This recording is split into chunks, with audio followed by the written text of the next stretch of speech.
It's Sandra from Enabling Progress Conversations around the NDIS with co-host Deb Lund. So, guys, we have been so busy, hence why we haven't had some new episodes out as well. So, what have you been up to? Because NDIS is unfortunately changing so rapidly. We do honestly understand why. Yeah. Guys, just as a heads up, we do live next door to not next door, in the area of multi-agency station as well. But bit of a life and business update for you. You're, for our international listeners, a support coordinator within the NDIS. So that's someone who keeps the paperwork on track. Well, we try and keep the budget on track.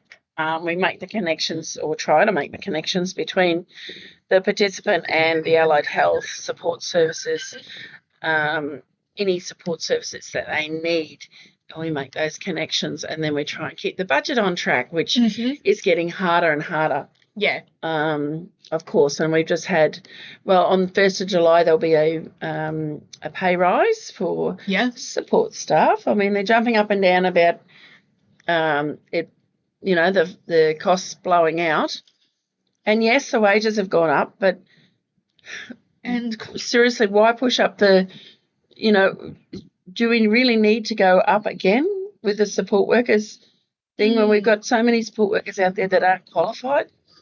That's the thing. I think qualifications are changing for people in SIL as well. Yes, they are. They have to do a trauma-informed care module as well now if you're working in a SIL. So be aware of that if you're a support worker out there. Yep. And you're working in SILs, and you will need to do another module now. If you're doing high complex needs personal care, I do believe there's more training involved there as well. Like essentially, it depends. Well, it depends on the high intensity. It depends. Like with high intensity, there's a number of different things like tracheotomies and peg feeding and dysphagia and all of that kind of stuff. There's different things that you would need to kind of look at depending on what your participant needs. Behavioural support, yes, you do get training from the behaviour support clinicians. But I mean, I don't know. Look, face it, every person I know has had some kind of trauma in their lives. Exactly. Yes. But behaviour support is a little bit different to the trauma thing. It's again. Yep. Behaviour support is more about knowing how to, learning those triggers, knowing how to handle things, having strategies in place, being aware of what behaviours are there. Is it aggression? Do they pick up chairs and throw them? Do they smash windows? Do they kick walls in? Do they attack the people that they're with?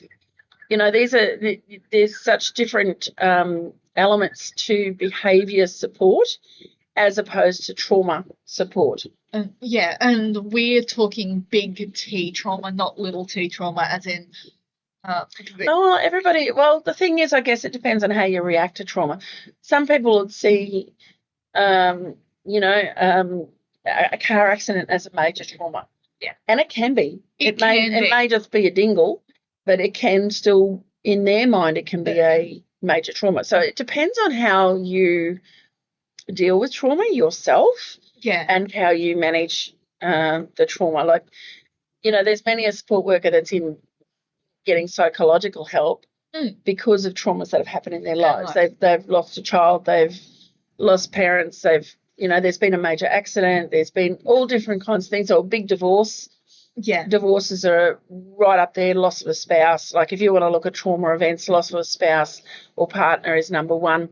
Divorce is number two. Yeah. So, I think medical events are number three. And I'm not like major medical events like seizures out of the blue, strokes, brain and heart attacks as well. Things that stop your life. Exactly. As it was. And trauma is something that trauma can take a long time to get over, but it does need if you're working in a SIL with people, not necessarily in a cell in their own home, that have had a great deal of trauma in their life, it's worth doing that trauma-informed support. Now, I do believe that the NDIS are going to have that on their system. I haven't seen it yet. I haven't had time to check. But do have a look and see whether it's there. I'll pop that in the notes for our homework episode. They're bringing through new SIL standards.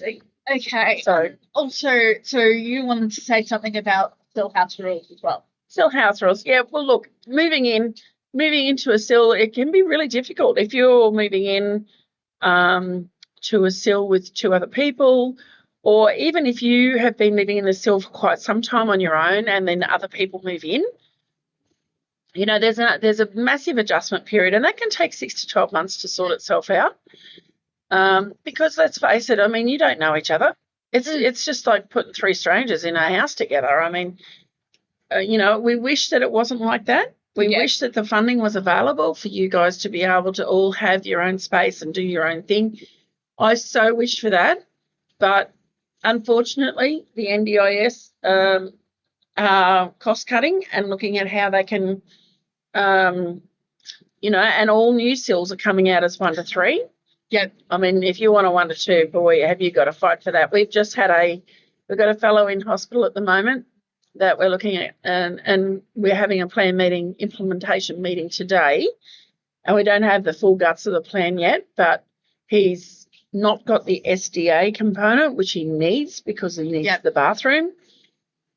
Fortunately, very, very fortunate, we're very lucky to have found a place that may well work for him, which was SDA registered, but because they didn't fill it in 12 months, they've taken the registration off it, and they're just using it as SIL. So it's got the big bathroom.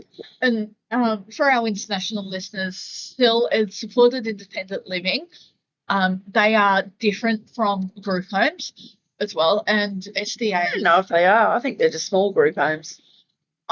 I obviously can't say anything on that. But also I know. I mean, they talk about group homes as being like 16, 17 beds. Well, yeah, well, there was one here that was 12. There's another one that I know of that's still running is 15, all of that kind of thing. But, I mean, in reality, I mean, you had 2 or 3 support workers on at all times, so there was accountability. Now we have supported independent living, which is meant to be, the idea of supported independent living is we take people out of a dorm-like thing where they had an individual room or, you know, space of their own. They shared the bathrooms and everything like that. And we put them into a 4-bedroom house with 1 support worker. So we got 3 people, 1 support worker, or maybe 2 people, 1 support worker. But there is no accountability on that support worker. So what happens in that shift, especially my biggest concern, of course, is around non-verbal people because they can't tell on you. And believe me, I have witnessed some things with support workers that I have reported them for when working with non-verbal people, and then I've been informed by management that it was a personality difference between me and that other support worker.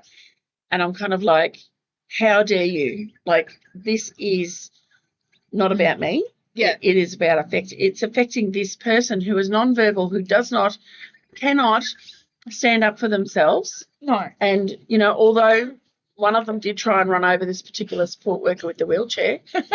So I mean, that's pretty good indication, isn't it? I think so. Again, another one pushed back on the peg feeding, and she ended up with this is where food all over it. Yeah. So it's just, you know. Actually, I've done that as part of some work training of being fed on someone else's schedule, and it is an eye-opener. Yeah. Well, but it's, and also, I know you were going to say this, but I need to say it and get it off my chest.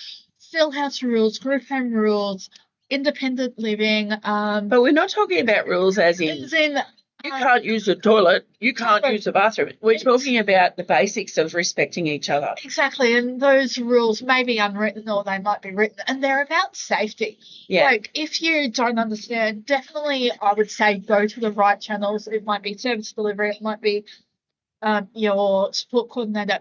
You're within your rights to question them, but understanding that no is a perfectly reasonable answer. or it's with an safety. explanation. Yeah. If they're autistic, you can't get away with yes or no. You have to explain it. But, I mean, that's fine, and you should be explaining it anyway. That's a simple fact. I mean, but, you know, it is My difficult. coffee has finished. Oh, mine hasn't yet. But I think the biggest thing in SIL homes, the supported independent living homes, it's for supports and support workers to realise that it's not on their schedule. It is on the people who live there. It is their home. It is not. It's your workplace, but it's their home.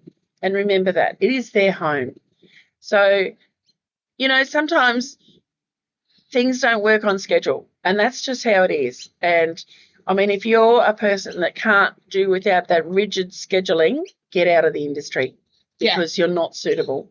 And long-suffering Bob would like me to do a PSA of, because we did bus changes, bus training, bus routes and stuff. So if your client takes public transport, if there's any auditing, just be aware that due to lack of use or overuse, routes do change over time. I won't dox myself, but Did you get lost on the buses? no, I didn't. My connection my connection didn't actually turn up to where it was. And however, you will be pleased I've paid and closed my coffee shop account. Because I want a few more holidays, and that's a whole other podcast about building independence and building independence and saving for your holidays, because I've gone back to the holiday is an evil word in the NDIS industry. Yes, so as of recording, I'm having a weekend away, and it's only about 15 minutes out. But I did have to address with people in my personal life. I won't dox them, some concerns and stuff like that. But also, we're getting a bit off the rails. That's normal for people within your life to get concerned, though, because they're very aware of the vulnerabilities of people with disabilities, and you know, they're just wanting to make sure that you're okay. And that's a good thing that you've got people in your life that care. You know, care enough. Amazing. As well.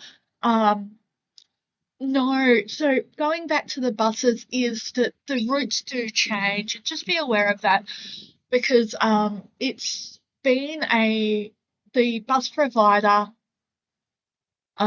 See, they use apps. They use apps, and if you're not on the apps, you're not aware of the route changes. No. There is paper timetables available on the buses, but you've got to request them and stuff like that. So the driver doesn't go, we've changed routes, do you want to... Well, when I turned up... Routes? Is it a route, not a route? Routes. Is that like a tomato, potato, absolutely. Yeah. It's an Australian thing, but the route, or it's... So we have in our area what we call an on-demand, and it connected to where I thought it was, but my local council bus never doesn't go that route anymore. So we are figuring out a new route, but I was able to, my regular taxi driver was at the rank, and so I'm like, hey, can you just get me home? Look, I'm not complaining, because it is a public service and they're trying to get the buses fit for usage and stuff like that. And I'm very lucky that I even have the capacity that I can jump on the bus and head up to the shopping centre. You generally get a phone call of, hey, I'm heading on the buses, or mum gets a phone call, or both get a phone call. Because it is just about general courtesy. Yeah. But then you need to, when you get to the other end, you need to send a text that says, arrived Kmart, arrived Grand Central. Which is our local shopping centre. Or, or the other one that seems to be my third space at the moment is the quilting store. Yes. I think I've been adopted by quilting ladies, which is a good thing. That's a good thing. That's a good thing. This is what we are saying when we say mental of safety. Also, friend of the show, Andrew Lord, would like us to point out that they can also be your mental safety with the cuts as well. Yes, you do need to pay for it, but this is again where having your regular pharmacy comes in. They can offer deliveries. They can do the medication checks. I They think can do the hygiene I training. think deliveries are really important rather than hoping that a support worker swings in and picks that up on their way to work. Or, I think deliveries are a good thing. Yeah. I know it kind of takes away the need to go down there, but for some people, it can be really the easiest way to make sure that things happen when they need to happen, especially with scripts and things, because scripts, like I have different scripts, some of them are 30 days, some of them are 28 days. So as you can imagine, as you go along across 6 months, you lose a couple of days on some scripts. Yeah. And, you've still got, like you gain 6 days over time on some scripts, but you're short, like in 3 months, you're short 6 tablets on the others. I'm not going to comment on that one. Well, it's a pain. Because obviously I work in the industry, guys. So that's just the way they're boxed. They're just 28 days or 30 days or whatever, and it just it can get quite painful to remember that you've got to However, I'm quite lucky in the luxury that my chemist and doctor are literally next door, and so they're able to just say to me, and I'm then able to walk in going, hey, can I hand what we call Owen script notice in to my GP as well. And guys, what was our other one? We forgot to print out the parent sheet. We had an ultra professional operation. Is that we try, but we're running. Yeah. The check-in phone calls, you've had a few of these that have not gone well. No. The check-in phone calls from the NDIS, please do not respond to them. Say, I'm going to check in with my support coordinator. Don't just please ring my support coordinator. Or whoever it is. It might be a support coordinator. It might be a trustee if you're self-managed. If you can manage it, you know how to merge calls, try and ring your support coordinator while you're on the phone with the NDIS. Even if your low support needs and self-managed, have someone else record it. We always say it, document for the lawsuit in 5 years' time. Have someone else because it can come down to he said, she said as well, which is not great. But remember the NDIS record all their calls. Yes. So you can ask for the recording. Yes, and that as well. So for me, I'm not going to look myself, but I am coming up to plan review time. So if others are coming up to plan review time, what documentation do they need? Not as much as possible. But then are they going to read it? See, this is the problem. Like we do our progress reports, and as support coordinators, what we try and do is pull everybody's reports in. And like I've got support providers that just do not do their reports, and then they wonder why they don't get the funding that they should be getting, because the main one that is looking after them on a day-to-day basis is not doing their bloody report. Yeah. And it really pisses me off, I'll be honest, because they're the ones that will jump up and down and go, oh, but we had more money than that last year. Hey, hello, where was your report? Where was your report explaining and talking about value of money and talking about, the reasonable and necessary of those supports for this person? Where was your support? Where was your report? Yes, you can have your OT do an updated summary. If we've got ongoing OT or you've got ongoing physio or psychology, they can do a summary. They don't have to do a full-blown assessment report, but they can do a summary report on what's been worked on, how that's developing, how that's working on goals, that kind of thing. And that's what I ask for from the supports teams. And when you've got companies that are doing the supported independent and the day program that they can't be bothered doing a report, it's just ridiculous. You just go, nah, this is crap. And this is where we'll say it till the cows come home. Document. Do your case notes. It is can I be a bit brutal? It is literally part of your job, the documentation. But this is why I've had a few people not understand why the documentation is so important. This is why. You'll lose funding. As simple as it is, they'll use any excuse. They will delay things. They'll ask for more documentation if they think it's required. If they can do it and the documentation's not there, they'll just wipe your funding. And this is the other thing I have seen used very effectively is if you are an unpaid carer or provide unpaid care or informal support. So it might be transport to and from the day centre. Oh, mum, dad, sister drops me off. Yeah, straight away they'll go, oh, informal support's doing that. We don't need to give them transport funding. Exactly. And these are the things, this is why. Carpool home from work, and it's not a support coordinator. So be aware of that. But if you're doing that and it turns into community access, hey, on the way home, can we drop into the fruit and veg? I need some milk, whatever. That's informal support. What I've seen done is, have you read my carer's impact statement? Oh, I'll read it later. Stop the planned meeting and say, I will read it to you now. If they haven't read the report, I have seen a really good advocate say, stop the meeting, I'll read it to you now. Yeah. So it might only be the summary. And don't keep it too long, 2 or 3 paragraphs, not a whole thing, because we've got to remember they are timed as well. Yeah. And this is the thing. I mean, you've got 750,000 people and they did only have 3,000 planners. Now, I believe that they increased those numbers, but of course, with the transparency of the NDIS, we don't know, do we? So it's just, I've had a bad week, I'll be honest. I've had a really bad week and we've just had a bad result for someone coming out of hospital and we're not happy, not impressed at all. We needed SDA funding for this person and they didn't even look at it, and yet all through the hospital discharge paperwork is SDA appropriate. It would be appropriate to have SDA being specialised disability housing. So that's all wheelchair accessible, mobility aid accessible, exactly, hoist embedded or hoist either embedded or there's already the framework. So the gantry.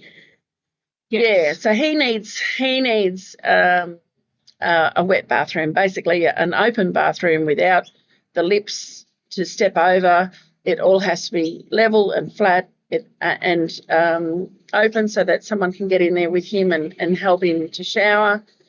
All of that, he needs all of that. And we got back a 1 support worker to 3 participant ordinary cell funding. So that means any old ordinary house, and we know that any old ordinary house will not work for this person. So we're going into a plan implementation meeting this afternoon to fight this, and we will be doing a review straight off. It will hit review straight away.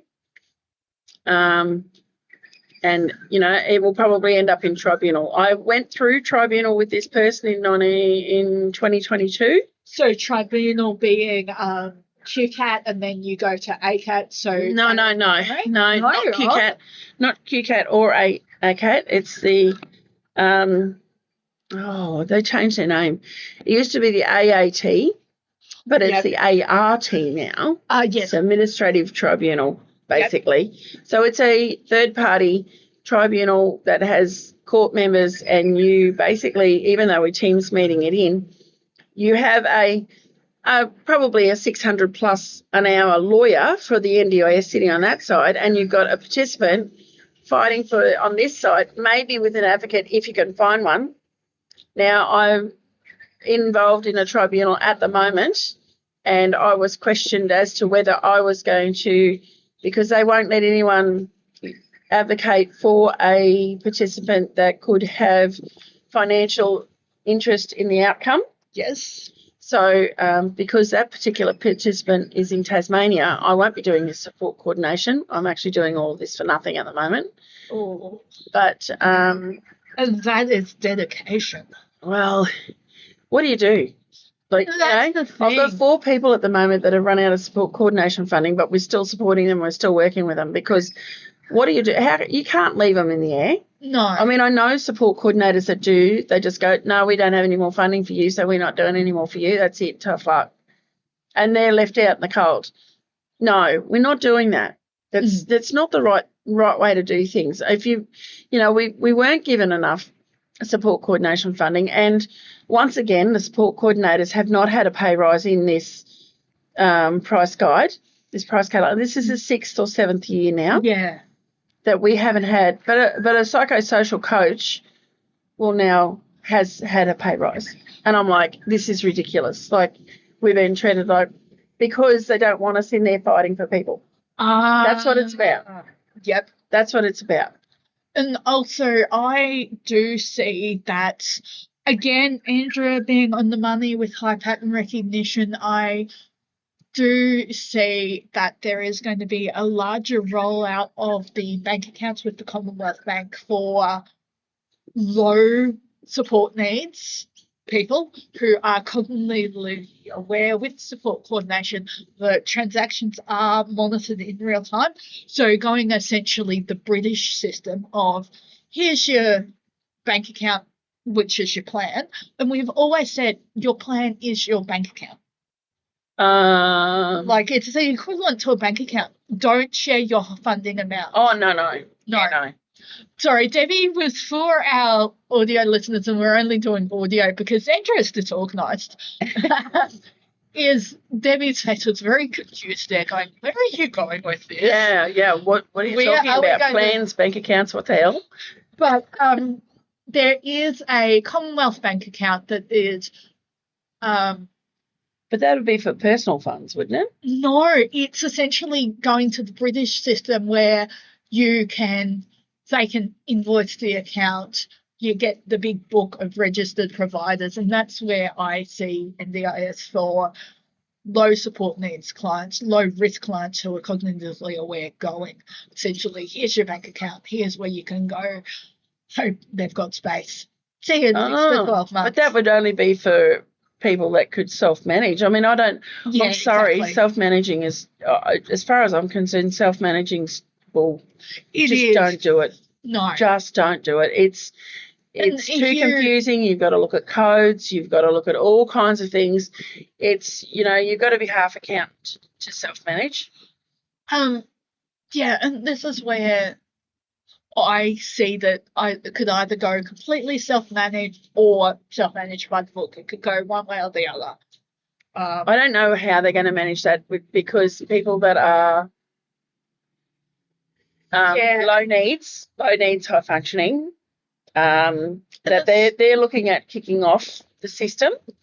And I mean, there's nowhere for them to be caught at the moment. And they'll drop off there. They'll be like lemmings.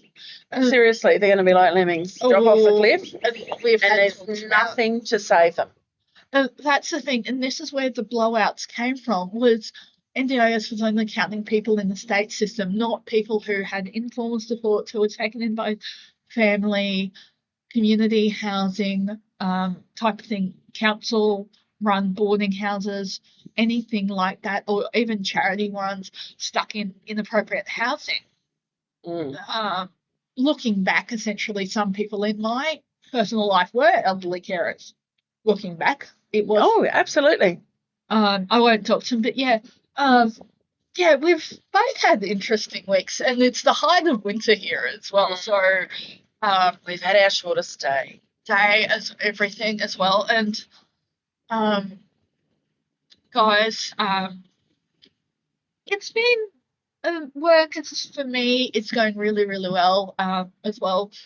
I can't mention where I work, but I've had a few people recognise me, so thank you for keeping my privacy as well.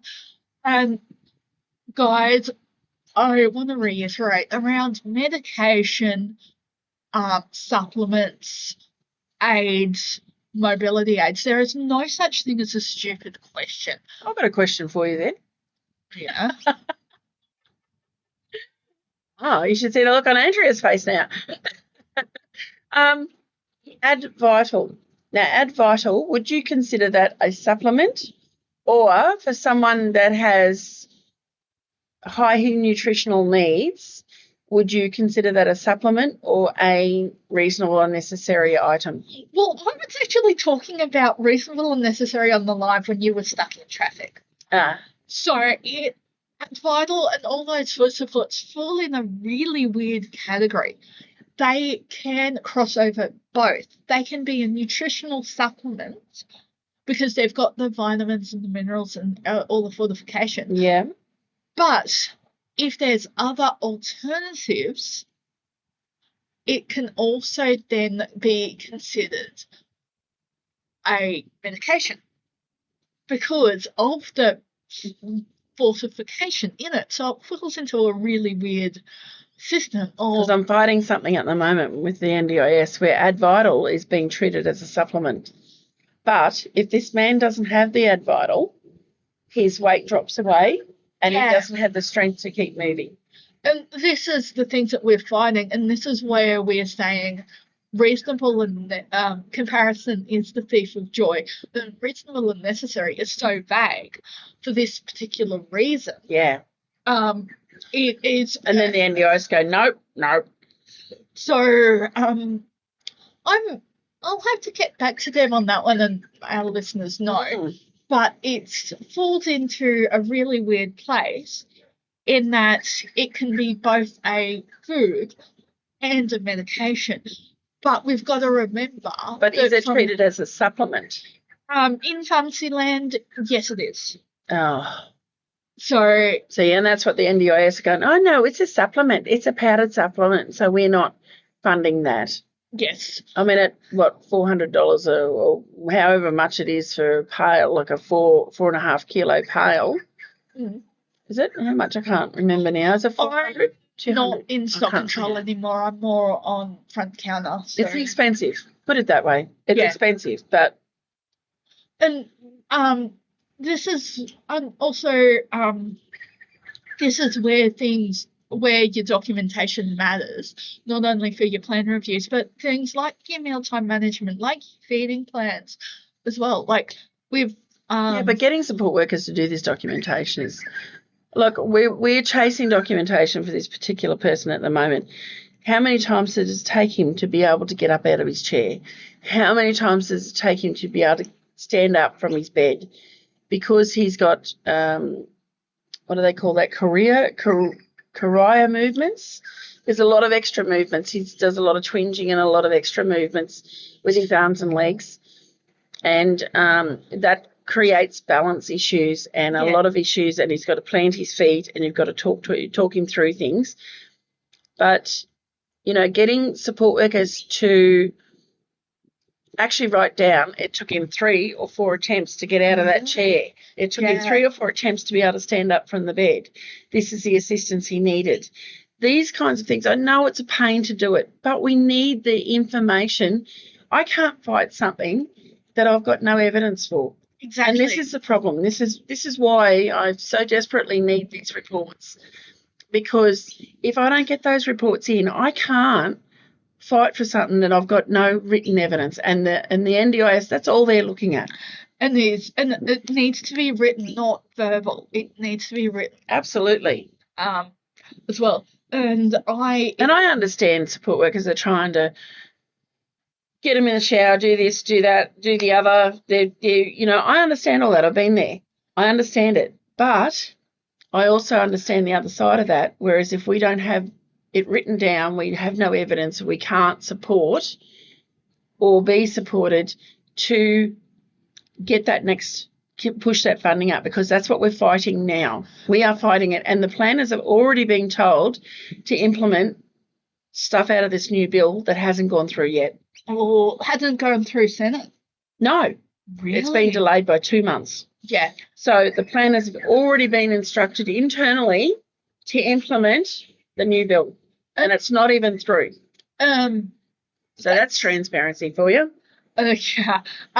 Well, guys, and the other one is personal documentation, I know as well. So there's a lot more stringent. It's NDIS, not provider. around proving your identity, having your identity documents as well. So that one, please be aware of that one. That's a big one coming through of identity verification and matching. I think what they're doing now, because we've had so much fraud stuff around sills that aren't actually sills, not actually real, and participants that aren't actually, well, participants' plans that exist, but the participant isn't actually in the sill, but they're being claimed for as being in the sill with the different companies. I think they're trying to drill down on that, and they're trying to go, well, okay, this person is being verified and they actually live at this house. But if they show up as being living in a different house, then that company's in the gun, because where did they get that information from? How are they, how are they doing this? Like the other day we had a thing where, we thought we had a certain amount of support coordination. Now my colleague David's very good, and he verifies things and double checks things. He checked it with the NDIS. The planner had said, yes, that amount is there, blah, blah, blah. We put the invoice in. Oh, no, we can't pay it because there's not enough funds. And it's like, what? So now we've only got maybe half the invoice that'll get paid. Yep. And this is the problem. I mean, I'm a small business. I don't do 300,000 a year. I'm not dragging money off every little, I don't have two or three. We do this essentially for our own mental health. It's a hobby as well. Yeah, we are not professional. Right. But the thing is too that I'm not running sills. No, I'm not pulling 300,000 or 400,000 or 160,000 in a 1 to 3 situation out of 3 people and going, okay, I'm going to go and buy myself a new car. No. I run around in a $10,000 Mazda. That's what I do, because I don't have that volume of money coming through the door. So when I get stuff like this happen, it affects whether I can pay my colleagues' wages. Yeah.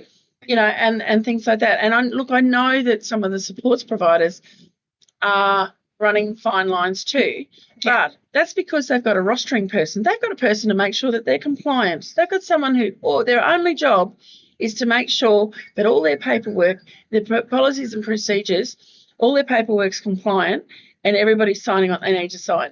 So that's how they're getting through their. That would be the first one. That's how they get through their audits. See, they have someone that can sit there and make sure that's all done. And that person would be the person chasing up support workers. Where are your notes? Where are your notes? Exactly, absolutely. And that's what they do. And then you've got a rostering person, and then you've got a client liaison officer, and then you've got this and you've got that. All those middle people aren't earning money. Your support workers are the ones earning the money. And that's the money that's coming into the system that then you've got to pay everybody else out of. And I understand that. Yeah. But, everybody's running a very fine line. Yeah. And it doesn't take hardly anything to push anybody off the edge. Now, one of our big companies, Wesley Mission, have closed. So Young Care, they were behind Young Care. They're gone. Oh, wow. And Young Care was originally really aspirational, getting people out of the nursing home, having younger activities, essentially. Well, they might have, I don't know whether they've branched off, but I know Wesley Mission's gone. So, and they were huge. They were one of the biggest providers in our area. Absolutely. That is news to me. I'll have to make a few more phone calls this afternoon to friends. There would be a couple of hundred sill houses probably in that. Yes. So, I mean, what the hell? I mean, but the bigger they are, the harder they fall. We know that. But being small, you still got to watch every single penny. And that's how it is. But I just think, well... And going back to sills, if you're low support needs, I have a very interesting take on support, and you've heard it, and I need to say it because we are actually attracting a whole new audience. Is that for me, being low support needs, I see support as a therapeutic, collaborative relationship. They do not need to do diddly squat for me, to take the word out of Jeremy Clarkson's life. Like, they can prompt, but Yes, I'm not but the responsible thing is, for making, like, I'm responsible for making sure I've got food in the fridge. They can prompt and ask what I'm having for dinner, and if I want to cook it because I've had a rough day at work, whatever, yes. But it's about skills building for me and not doing everything for me. but you've also got to remember you're in a SIL for a reason. Yes. And regardless of whether you think you're seriously low needs, the needs there is And that's the thing. not needing to have someone in there with you in the shower and things like that. But the fact is that you could leave the stove on. Exactly. You still have your vulnerabilities. You still have quite a number of things that happen on a daily that means that you still require to be in a SIL. And Because that's the thing. that decision making, I'm not denying that, but no. yeah. But there's, And that's where it is beneficial. absolutely, and you do need that guidance of that support worker. My concern is that the NDIS is going to go, oh well, we're going to wipe 1 to 3s. That's going to be the next thing. Oh well, if there's 3 people or 4 people in a house and 1 support worker, how much do they really need help with? My concern is that, because then we would have, a lot of Andreas out there in the world struggling. Yep. And I'm not the only one in this situation. No, we're just using me as an example. And we don't talk about, we very, very generalise as well. Because yeah. But there would be a lot of people that wouldn't shower, that wouldn't eat, that wouldn't drink, that wouldn't, wouldn't cook a meal, that wouldn't, do their washing, all of those things, because that's what they need. They need somebody there to go, okay, this is the routine. This is what we're going to do now. Yeah. This is, okay. And the support workers are there to help them, but not do it for them. Oh. Yeah. And be there to give you a hand with something. If you've got a problem with something, you've got someone that you can go to and say, hey, listen, I'm not sure about this. What do I do with this? That's what your support workers are there for you. Exactly. But then we've got other people that, that someone like that might live with that need someone to actually be in the shower with them to make sure that they do, they might be able to wash themselves, but I've seen participants that you think are okay and they just go in and stand under the shower and don't do anything. And this is where, again, flipping back to me professionally, we as pharmacy assistants with extra training, with the pharmacist's backing, can do hygiene education, and we do not judge at all, because people may not have taught that the basics that you need: shampoo, conditioner. Shout out to Johnny Ross. He does a really good one of the clueless straight guy who comes into Sephora. The girlfriend set him in, and yes, I am going somewhere sensible with this. He's asking, he's like, oh, I'm in a place that sells body products. Do you have like a 5-in-1 shampoo, conditioner, face wash type of thing? And the makeup guy goes, aha, I actually see why the girlfriend sent him in, and sets him up with, and look, we've had this debate again that yes, higher end products last longer, but if you're on a budget, lower end products still do the same job. Oh, absolutely. And look, everybody's on a budget. Shampoo at minimum. Yeah. When I was talking to our friends of the show, planning the episode, at minimum, shampoo, conditioner, some level of face wash, a soap or a body wash, and a deodorant, and a face washer and a sponge at minimum. And a toothbrush, toothpaste. And guys, if you don't like mint, peppermint, we have a really good, and not sponsored by the way, Australian toothpaste brand that does bubble gum. They do watermelon. They do no flavours as well. Oh, okay. Because a lot of people are sensitive to that too. Exactly, and that's where removing the battles around I don't want to brush my teeth because the flavour is too much. Yeah. As well. So, guys, final 15-minute thoughts. You, again, document. Have as much documentation if you're in plan review land. So, at minimum, your health providers.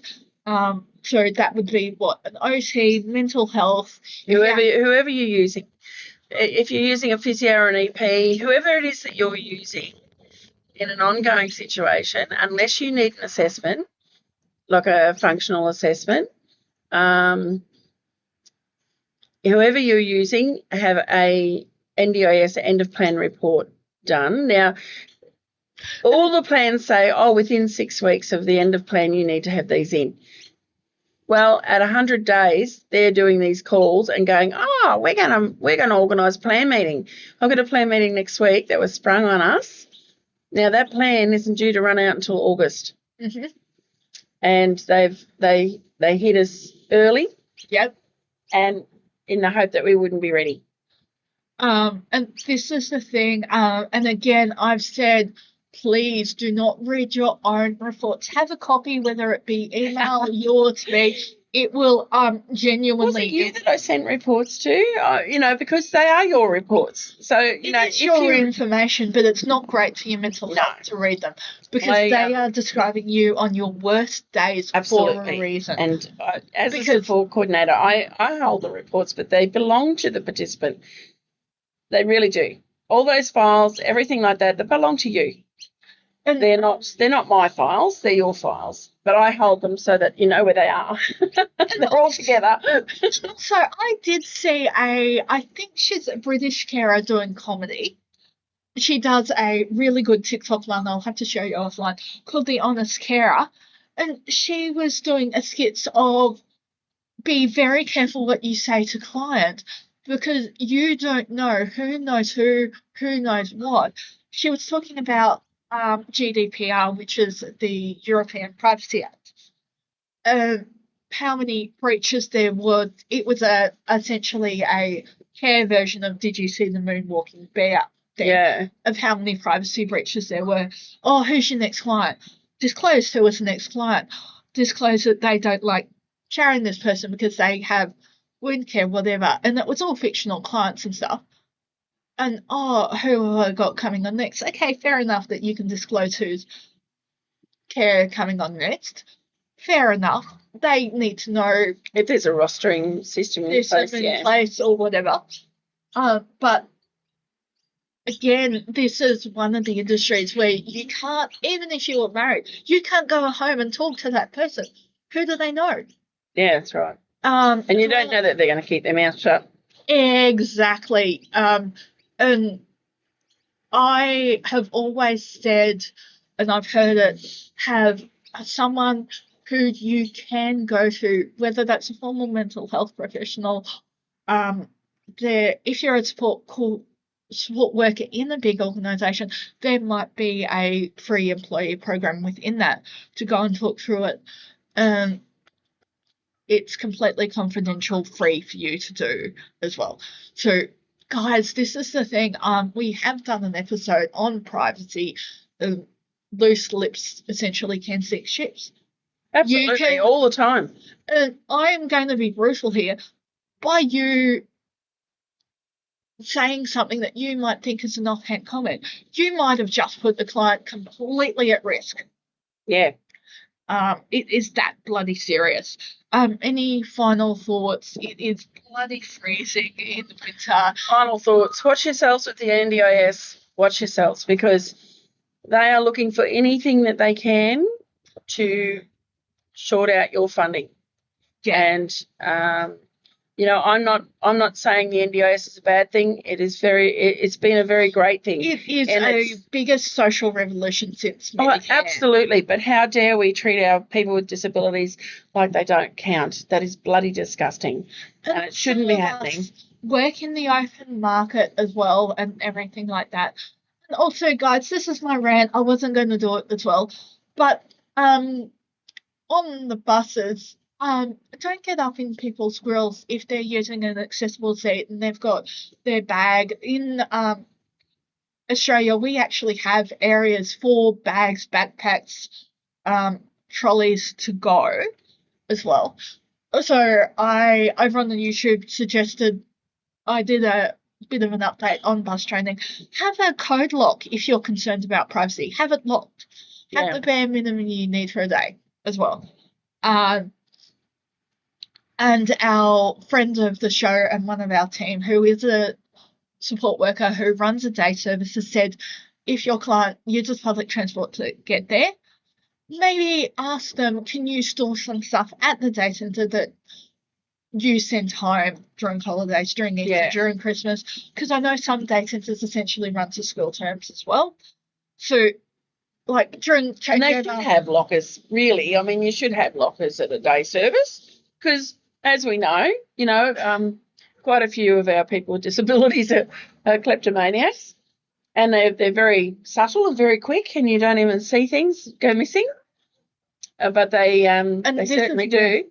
And this is where we say the bare minimum of money as well, and that one. But guys, I'm losing my words. I haven't been losing my words for a very long time. And this is what Debbi is talking about. I do lose my words. I sometimes jump into things without thinking through as well. For a closing one, we had to do a safety check of people on the floor at work. Andrea's putting stock away. Andrea's hands are full. So, and you want to know the really weird thing about this situation? No one blinked an eyelid about what I did next. I stuck a foot up. Yeah. That's a bit out there, but at least they could go, okay, that's where Andrea is. I didn't even need to put my name up because I answered my name because they put a foot up and they're like, yeah, there's only one person that's flexible enough. Okay, you're in that area. Fair enough, we know where you are. Because we have that many neurodivergent employees, essentially because we're in refit land, it's just a safety mechanism of, okay, is everyone back from breaks as well? And we actually now have, and I love this idea, what we call a safe list. Yep. A safe list of people that you are allowed to disclose knock-off times, break times, etc. Because, again, privacy matters as well. So, guys, please like, share, subscribe. I can be found at Annie's Escapades. Also, drop us a line. Bob has finally set me up an email address for the podcast. It is Annie, ANNIE.nunn, NUNN123 @gmail.com. So if you've got questions, concerns, want to compare from international perspectives, drop us a line. We do have a Patreon as well. So, guys, if you wanted to support us over on Patreon, it can help us get into a studio so we're warm as well. So, guys, any final thoughts? Your books are full in the business? Well, yeah, we had a couple. Well, fortunately, we had one that went to jail. Oh.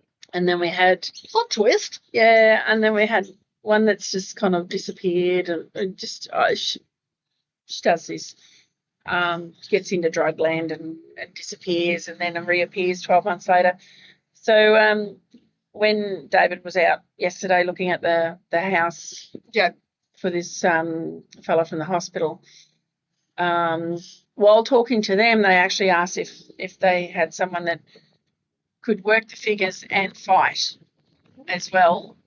And Dave said, well, that just explains... It just describes Deb and I. It does the figures and makes sure everything's on track. And Dave fights like a dog with a bone. So unfortunately, you guys have to.